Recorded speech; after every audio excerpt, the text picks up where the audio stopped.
Pick সিজনেও কম খরচে বিদেশে ঘুরবেন যেভাবে।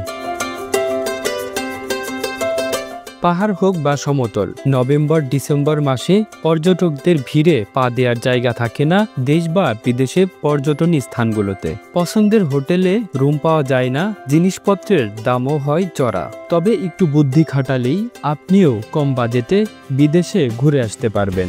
এজন্য কোনো ট্রাভেল এজেন্সির প্যাকেজের দরকার নেই। ইন্টারনেট ঘেঁটেই আপনি নিজেই সবকিছুর বন্দোবস্ত করে ফেলতে পারবেন। বাজেট তৈরি। বেড়াতে যাওয়ার আগে অবশ্যই বাজেট তৈরি করুন এবং সে বাজেট বুঝে খরচ করুন। কি পাসপোর্ট করার ভয়ে বিদেশ যেতে পারছেন না? অনেক ঝামেলা মনে হচ্ছে? তাহলে ভয়ের কিছু নেই, আপনার পাসপোর্টটি আমরাই করে দিতে পারবো। মাত্র 21 দিনেই পাসপোর্ট পাবেন ঘরে বসেই। আর এই জন্য যে সকল ডকুমেন্টস আমাদেরকে দিবেন, আপনার জাতীয় পরিচয়পত্রের সামনে ও পেছনে স্পষ্ট ছবি তুলুন। এরপর ছবিটি আমাদের হোয়াটসঅ্যাপ নম্বরে এক্ষুনি পাঠিয়ে দিন। আমরা আপনাকে সামারি পেজ দেব।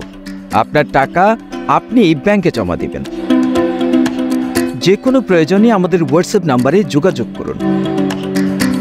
ভরা মৌসুমে হোটেল ভাড়া, গাড়ি ভাড়া, জিনিসপত্রের দাম সবকিছুই অনেক বেশি হয়। খেয়াল রাখতে হবে ফ্লাইট, বাসস্থান, খাবার বিল এবং যা কিছু করতে চান সেসব খরচ যাতে বাজেটের হিসেব থেকে বাদ না পড়ে যায়।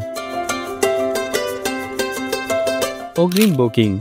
পিক মৌসুমে ফ্লাইটের টিকিটের দাম বেড়ে যায়, তবে এয়ারলাইন্সগুলো বিভিন্ন সময়ে ছাড় দিয়ে থাকে। তাদের ফেসবুক পেজ বা ওয়েবসাইটে নিয়মিত চোখ রাখলে ছাড়ের খবরগুলো পাওয়া যায়। ঝামেলা এড়াতে এবং ছাড় পেতে আগে থেকেই সব বুকিং সেরে রাখুন।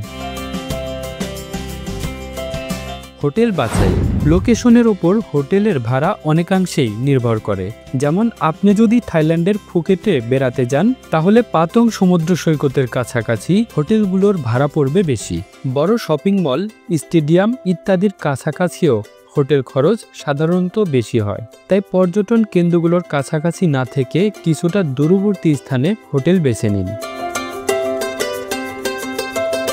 ভোরে বেড়ানো। বেড়াতে গিয়ে যত দ্রুত দিন শুরু করবেন ততই লাভ। বেলা বাড়তে শুরু করলে পর্যটন কেন্দ্রে মানুষের ভিড়ও বাড়তে থাকে। ভিড় এড়িয়ে ঘুরতে চাইলে সকালে নাস্তার পরপরই হোটেল থেকে বেরিয়ে পড়ুন। যারা ছবি তুলতে ভালোবাসেন তাদের জন্যই এই টোটকা আরও কাজে দেবে।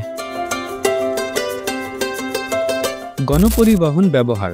বিদেশে ভ্রমণে গেলে উবার, গ্র্যাব, ট্যাক্সি ইত্যাদির পরিবর্তে যতটা সম্ভব গণপরিবহন ব্যবহারের চেষ্টা করুন। থাইল্যান্ডের ব্যাংককে যেমন মেট্রো রেলের মাধ্যমে পুরো শহরের যে কোনো স্থানে বেড়ানো সম্ভব। থাইল্যান্ড, ইন্দোনেশিয়া, শ্রীলঙ্কা, নেপাল ইত্যাদি এশীয় দেশগুলোতে এখন মোটর সাইকেলও বেশ জনপ্রিয়। সারাদিনের জন্য বাইক ভাড়া করেও খুবই সাশ্রয়ে ঘোরাঘুরি করতে পারবেন। স্থানীয় খাবার। অনেকেই বিদেশে ভ্রমণে গিয়েও ভাত ভর্তা দিয়ে খাওয়ার লোভ ছাড়তে পারেন না। এতে খাবারের পিছনে খরচ বেড়ে যায় বহুগুণ। কোথাও গেলে বরং সেখানকার স্থানীয় খাবার চেখে দেখুন। অর্থ সাশ্রয় হবে, আবার যেখানে ভ্রমণ করছেন সেখানকার সংস্কৃতিকেও নিজের মধ্যে কিছুটা ধারণ করতে পারবেন। Kamrul Islam, news desk.